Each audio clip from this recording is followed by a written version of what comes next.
اللهم صل على سيدنا محمد وعلى آل سيدنا محمد. اللهم صل على سيدنا محمد وعلى آل سيدنا ونبينا وحبيبنا وشفينا وذخرنا ومولانا محمد. السلام عليكم ورحمة الله وبركاته.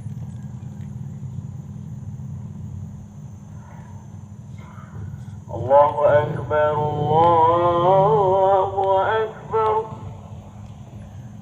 الله أكبر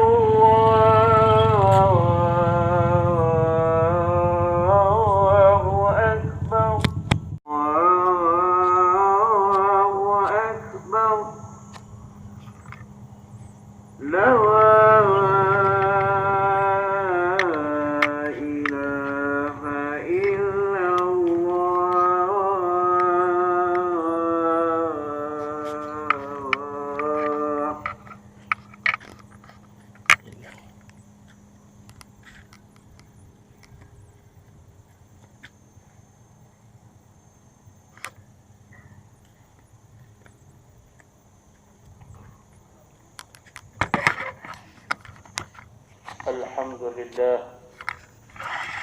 الحمد لله الذي هدانا لهذا وما كنا لنهتدي لولا أن هدانا الله.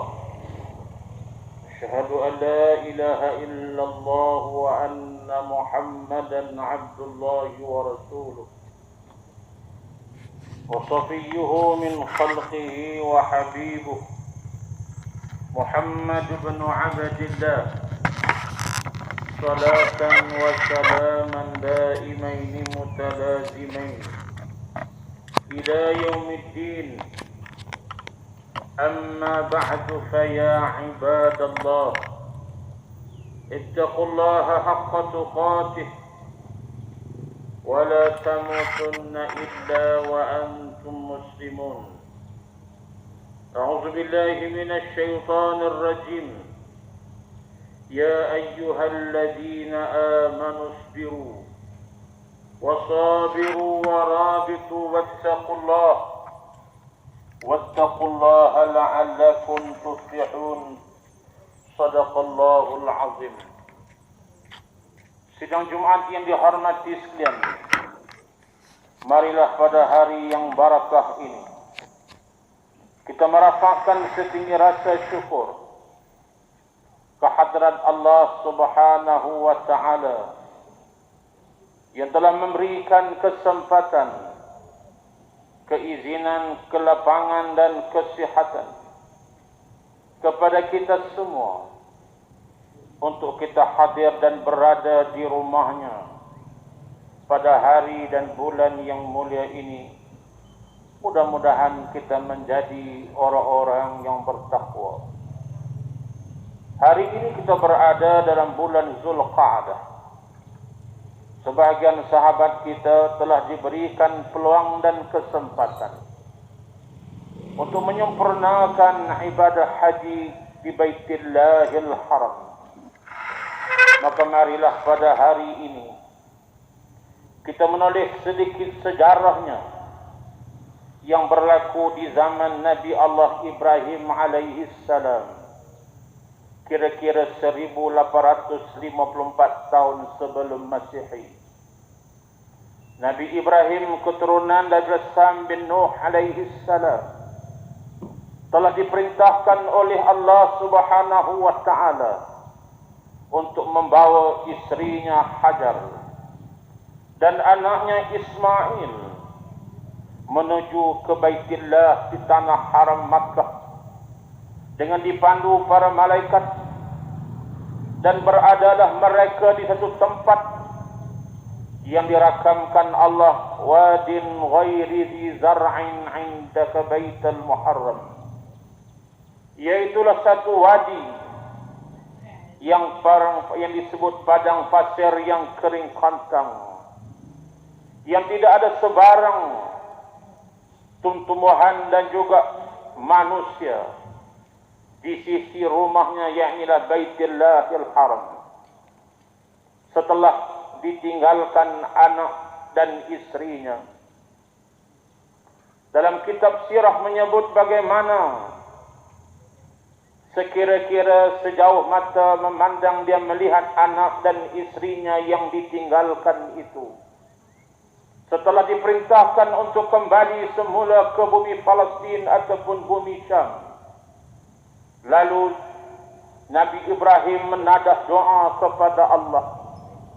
Doa yang dirakamkan Allah dalam surah Ibrahim ayat ke-34.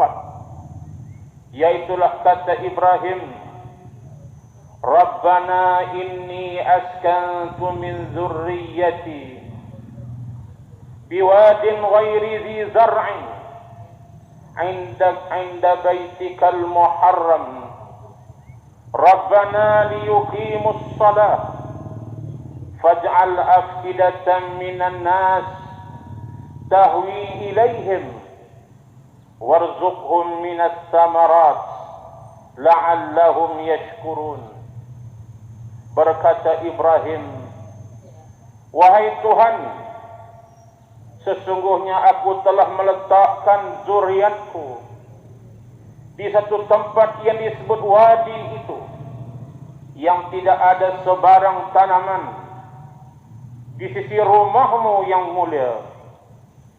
Wahai Tuhan kami, jadilah mereka orang yang mendirikan salat, dan jadilah manusia bersimpati untuk bersama dengan mereka, dan berikanlah rezeki kepada mereka daripada buah-buahan, mudah-mudahan mereka menjadi orang-orang yang bersyukur.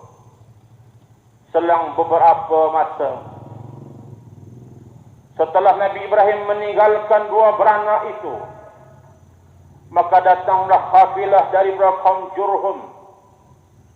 Apabila mereka mendapati banyaknya burung yang menghurungi suatu tempat yang ada padanya Nabi Ismail dan ibunya, ketika itu sudah ada air Zamzam, maka datanglah mereka bertemu dengan Hajar dan berminat untuk tinggal bersama di tempat itu, seolah-olah Allah Azza wa Jalla telah memberikan suatu jawapan apa yang didoakan Nabi Allah Ibrahim. Akhirnya tinggal kaum Jurhum sehingga beranak pinak, sehingga menjadi masyarakat yang membesar sehinggalah pada hari ini. Kemudian Allah Azza wa Jalla memerintahkan Nabi Ibrahim untuk pergi kali yang kedua ke bumi Makkah ataupun Makkah itu. Akhirnya seperti mana yang kita sedia maklum, diperintahkan dengan perintah seperti mana yang kita baca dalam kisah Aidil Adha. Allah Azza wa Jalla memerintahkan Nabi Ibrahim pertamanya untuk mendirikan Ka'bah Al-Musyarrafah. Akhirnya dirikan apa yang disebut sebagai binaan Ka'bah yang ditentukan kadarnya oleh malaikat Allah, dan kekallah Ka'bah sampai ke hari ini. Kemudian dalam Al-Quran menceritakan bagaimana Allah menyebut, A'udzu billahi minasy syaithanir rajim, wa adzim fin nasi bil hajji ya'tuka rijalan wa 'ala kulli dhamir ya'tina min kulli fajjin 'amiq liyashhadu manafi'a lahum wa yadhkuru ismallaha fi ayyamin ma'lumatin 'ala ma razaqahum min bahimatil an'am fakulu minha wa at'imul ba'isal faqir. Allah memerintahkan, yaitulah telah diperintahkan kepada manusia untuk mengerjakan haji yang datang ke bumi Makkah dari kalangan lelaki, sama ada mereka itu secara berjalan kaki ataupun mereka menunggang unta. Datang mereka daripada seluruh pelosok dunia ini untuk mengambil pengajaran dan mengambil manfaat dan seterusnya berzikir mengingati Allah pada hari-hari yang ditentukan. Kemudian mereka melaksanakan apa yang diperintahkan oleh Allah dengan rezeki yang dikurniakan daripada binatang ternakan. Makan dan ambillah manfaat padanya di kalangan orang-orang yang fakir. Ayat ini menjelaskan bagaimana Allah Azza wa Jalla memerintahkan ibadah haji itu ditunaikan. Lalu Nabi Allah Ibrahim seperti mana yang disebut oleh Ibnu Katsir, dalam ayat yang dinyatakan itu berkata Ibnu Katsir, nada bin nasi da'iyan lahum ila al-hajj ila hadha al-bait alladhi amarnaka bibayanih. فذكر أنه قال يا رب, berkata Nabi Ibrahim, wahai Tuhan, wa kaifa ablaghu an-nas wa sauti la yanfadhuhum, wahai Allah, bagaimana aku nak mengajak kepada manusia datang dalam keadaan suara aku tidak mampu sampai untuk mereka dengar perintah untuk datang mengerjakan haji itu. Maka berkatalah, dalam tafsir Ibnu Katsir menyatakan faqila nada, wahai Ibrahim serulah, wa alaina al-balagh, sesungguhnya kata Allah, kamilah yang akan menyampaikan seruan kamu itu. Nabi Ibrahim naik di atas Jabal Qubais dan menyuruh manusia untuk mengerjakan haji itu. Dan apa yang diungkapkan oleh Ibrahim itu didengari, difahami, dan seterusnya sampai ke pesiak dada umat Islam, termasuklah kepada kita pada hari ini. Nada wa alainal balagh, serulah Ibrahim, maka Allah Azza wa Jalla yang akan menyampaikan seruan itu. Hadirin mukminin yang dirahmati Allah sekalian, seruan Ibrahim itu sehinggalah pada zaman Nabi Allah kita Muhammad sallallahu alaihi wasallam, Nabi juga mengerjakan fardu haji yang disebut dalam kitab Ar-Rahiqul Maktum. Asy-Syaikh Safiur Rahman Al-Mubarakpuri telah menyatakan pada tanggal hari Sabtu pada tarikh 25 Zulqa'dah, Nabi telah bersama dengan para sahabat untuk pergi mengerjakan haji, yaitulah pada tahun yang ke-10 hijrah Rasul ke Madinah, yaitulah pada tahun terakhir sebelum kewafatan baginda Nabi sallallahu alaihi wasallam. Apabila para sahabat mendengar hasrat dan hajat Nabi itu, maka pun bersama-sama menyertai rombongan baginda Rasul. Riwayat mengatakan lebih 10.000 orang para sahabat menaiki unta dan sebagainya, bermula dari Zulkhalifah ataupun di Bir Ali tempat miqat. Mereka bersama Nabi sallallahu alaihi wasallam dalam perjalanan yang agak jauh, sekitar 450 km. Perjalanan yang memakan masa hampir 9 hari. Perjalanan yang mencabar, yang menggambarkan bahawa ia merupakan di antara perjuangan yang besar mengerjakan fardu haji itu. Termasuklah sahabat-sahabat kita yang dipilih oleh Allah mengerjakan fardu haji. Mereka perlu merasakan bahawa haji merupakan jihad yang hebat.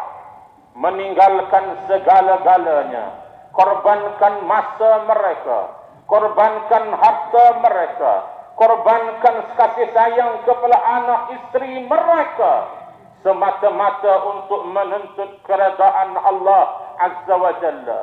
Para sahabat bersama Nabi dalam perjalanan selama 9 hari itu sampai di bumi Makkah sekitar 5 atau 4 hari bulan Zulhijjah. Kemudian pada hari Tarwiyah Nabi menuju ke Muna ataupun juga kita sebut Mina. Kemudian berada di padang Arafah Seterusnya menunaikan ibadah haji dengan sempurna, dan pada hari Arafah Nabi telah berada di kalangan para sahabat. Al-Syekh Abdul Rahman Al-Mubarakfuri menyatakan suatu yang luar biasa, bukan hanya 10.000 orang yang bersama Nabi ketika Hajjatul Wada', dia menyatakan sekitar 124.000 orang. Ada riwayat menyatakan 144.000 orang. Jumlah para sahabat penganut umat Islam pada waktu itu yang datang bukan hanya daripada Madinah, tetapi seluruh Jaziratul Arab, daripada bumi Taif dan sebagainya. Mereka datang bersama-sama mengerjakan haji bersama Nabi sallallahu alaihi wasallam. Himpunan yang luar biasa yang Nabi sampaikan khutbahnya yang menandakan suatu pesanan yang Nabi menyatakan di mukaddimahnya. Ungkapan khutbah ini adalah khutbah yang terakhir, dan kamu tidak lagi bertemu aku pada tahun yang akan datang. Para sahabat menangis dengan ungkapan Nabi itu, menggambarkan bahawa Nabi sudah hampir bertemu dengan Allah Subhanahu wa taala. Benar, balik daripada Hajjatul Wada' hanya sekitar 3 bulan. Kemudian Nabi kembali ila Rafiqil A'la, bertemu dengan Allah Azza wa Jalla. Hadirin mukminin yang dirahmati Allah sekalian, perhimpunan yang hebat di Padang Arafah merupakan sumber kekuatan yang sepatutnya dikembalikan keizzahannya. Bagaimana Nabi menunjukkan kekuatan yang luar biasa dengan himpunan yang ramai itu, akhirnya menyebabkan Islam terus cemerlang dan gemilang. Selepas kewafatan Nabi, Sayyidina Abu Bakar meneruskan kehebatannya dengan menguasai jajahan ataupun takluk Islam yang lebih luas, yang menunjukkan kekuatan umat Islam sangat luar biasa. Sebab itulah musuh Islam sangat marah kepada kita. Musuh Islam sangat mencemburui kita dengan 3 tonggak yang diungkapkan mereka, seperti yang diungkapkan oleh Muhammad Qutb dalam kitabnya Jahiliyah fi Qarnil Ishrin. Dia menyatakan 3 tonggak kekuatan umat Islam yang patut dan wajar dihancurkan kepada umat Islam untuk melemahkan yang mereka. Yang pertama hari Arafah, yang kedua ialah hari Jumat, yang ketiga lah salat berjamaah. 3 kekuatan ini perlu dipisahkan daripada umat Islam. Yang pertama salat berjamaah, kita sibukkan mereka dengan pelbagai bentuk hiburan dan segala-galanya. Akhirnya mereka mengabaikan salat berjamaah yang hanya salat orang yang sama. Tidak datang orang yang lain, yang datang mungkin hanya berlaku pada hari Jumat, tetapi tidak berlaku di waktu subuh, tidak berlaku di waktu zuhur, asar dan maghrib. Marilah kita menafikan hasrat musuh Islam itu untuk memastikan kekuatan kita hilang. Pastikan kekuatan kita dibina dengan salat berjamaah. Yang kedua hari Jumat, yang merupakan himpunan anggota qaryah masyarakat untuk memberikan semangat kesedaran kepada umat Islam dalam masyarakat itu untuk menjadi lebih baik dan lebih baik, memberikan kesedaran dan keinsafan tentang makna mereka menjadi orang Islam, memberikan kesedaran dan keinsafan apakah makna mereka menjadi orang Islam dan sebagainya. Khutbah Jumat dan sebagainya menjadi unsur kekuatan motivasi kepada umat Islam untuk menjadi umat Islam yang lebih baik dan lebih baik daripada minggu ke minggu. Yang ketiga, kekuatan haji di Padang Arafah yang menyatukan seluruh umat Islam, tidak mengenal warna kulit, bangsa dan sebagainya. Mereka bersatu atas akidah yang satu, qiblah yang satu, Nabi yang satu, Quran yang satu. Tetapi bila balik ke negara masing-masing, mereka tidak mempedulikan nasib saudara mereka yang berada di bumi Palestin, yang berada di bumi Suria dan sebagainya. Kenapa dan mengapa sedangkan mereka pernah berada dengan pakaian kain putih berihram, mereka berada di padang Arafah? Kenapa? Apakah mereka menjadi seperti ungkapan Allah kepada orang kafir, tarahum jami'a wa qulubuhum syatta?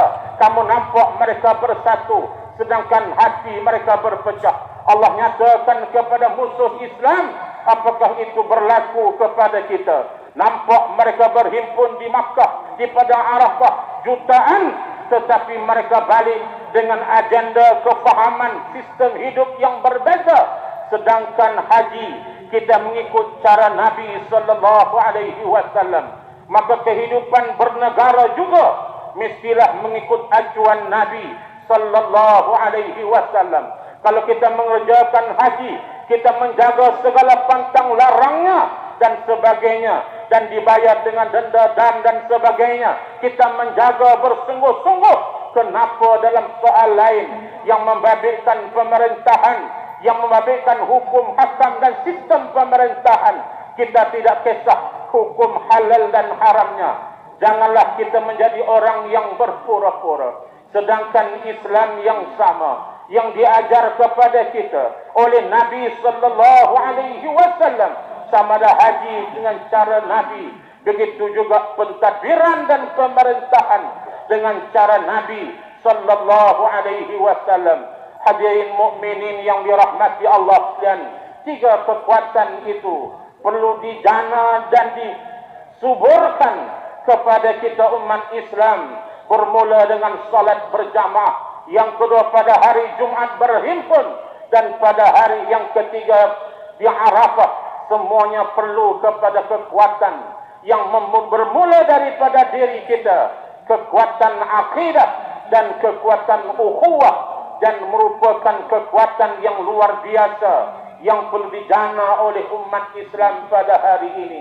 Hadirin mukminin yang dirahmati Allah sekalian, mudah-mudahan apa yang kita sampaikan dengan sedikit apa yang diungkapkan itu, mudah-mudahan sahabat-sahabat kita yang diberikan peluang untuk mengerjakan fardu haji pada hari ini dapat beramal dengan doa yang telah diajar kepada kita oleh Nabi sallallahu alaihi wasallam. Di akhir baginda menyatakan, Allahumma ja'al hajjana hajjan mabrura wa sa'yana sa'yan mashkura wa dhanbana dhanban maghfura wa amalana amalan salihan maqbula wa tijaratan lan tabur. Nabi menyatakan doa itu. Apakah yang dinyatakan Nabi? Ya Allah, jadikanlah haji kami itu haji yang mabrur, dan sa'i kami sa'i yang diterima, dan dosa kami dosa yang diampunkan, dan amalan kami amalan yang diterima dan dimakbulkan, dan perniagaan kami perniagaan yang tidak akan mengalami rugi selamanya. Hadirin mukminin yang dirahmati Allah sekalian, apa yang Nabi ungkapkan, al-hajjul mabrur laisa lahul jaza illa al-jannah, dan haji yang mabrur itu tidak ada balasan melainkan syurga, kerana sesungguhnya mereka menuju kepada perjalanan haji itu sesungguhnya seolah-olah mereka menyerahkan seluruhnya hidup mereka segalanya kerana Allah Azza wa Jalla, menuju keredaan Allah. Mudah-mudahan kita berdoa sahabat kita yang diberikan peluang mengerjakan haji, dan kita yang masih belum ada peluang ini, kita berdoa kepada Allah. Sahabat kita juga tolong berdoa kepada kita. Mudah-mudahan kita termasuk dari mereka yang dipanggil panggilannya oleh Allah Subhanahu wa ta'ala, insyaallah. Barakallahu li wa lakum bil Qur'anil azim wa nafa'ani wa iyyakum bima fihi min al-ayati wa dhikril hakim wa taqabbala minni wa minkum tilawatah innahu huwas sami'ul alim. aqulu qawli hadha wa astaghfirullahal azim li wa lakum wa lisairil muslimin wal muslimat wal mu'minin wal mu'minat fastaghfiruhu fa ya fawzal mustaghfirin wa ya najatat taibin. Allahumma صل على سيدنا محمد وعلى آل سيدنا ونبينا وحبيبنا وشفيعنا وذخرنا ومولانا محمد. الحمد لله الذي جعلنا من المسلمين ورزقنا من الطيبات. أشهد أن لا إله إلا الله وحده لا شريك له، وأشهد أن محمدا عبده ورسوله. اللهم صل وسلم وبارك على سيدنا محمد وعلى آله وصحبه ومن تبعهم بإحسان إلى يوم الدين. أما بعد، فيا عباد الله اتقوا الله فقد فاز المتقون. قال الله تعالى: إن الله وملائكته يصلون على النبي يا أيها الذين آمنوا صلوا عليه وسلموا تسليما. اللهم صل وسلم على سيد المرسلين، وارض اللهم عن أصحابه وقرابته وأزواجه وذرياته أجمعين. اللهم اغفر المسلمين والمسلمات والمؤمنين والمؤمنات الأحياء منهم والأموات، إنك سميع قريب مجيب الدعوات يا قاضي الحاجات. اللهم إنا نسألك أن تؤيد الإسلام والمسلمين، وأن تعلي بفضلك كلمة الحق والدين، وأن تشمل بعنايتك وتوفيقك مولانا الملك الأمين الكريم السلطان صلاح الدين ابن المرحوم سلطان بدريشة. ربنا هب لنا من أزواجنا وذرياتنا قرة أعين واجعلنا للمتقين إماما. ربنا إننا سمعنا مناديا ينادي للإيمان أن آمنوا بربكم فآمنا. ربنا فاغفر لنا ذنوبنا وكفر عنا سيئاتنا وتوفنا مع الأبرار. ربنا آتنا في الدنيا حسنة وفي الآخرة حسنة وقنا عذاب النار، وقنا عذاب النار، وقنا عذاب النار. عباد الله، إن الله يأمر بالعدل والإحسان وإيتاء ذي القربى وينهى عن الفحشاء والمنكر والبغي، يعظكم لعلكم تذكرون. فاذكروا الله العظيم الجليل يذكركم، واشكروه على نعمه يزدكم، واسألوه من فضله يعطكم، ولذكر الله أكبر والله يعلم ما تصنعون. أقم الصلاة.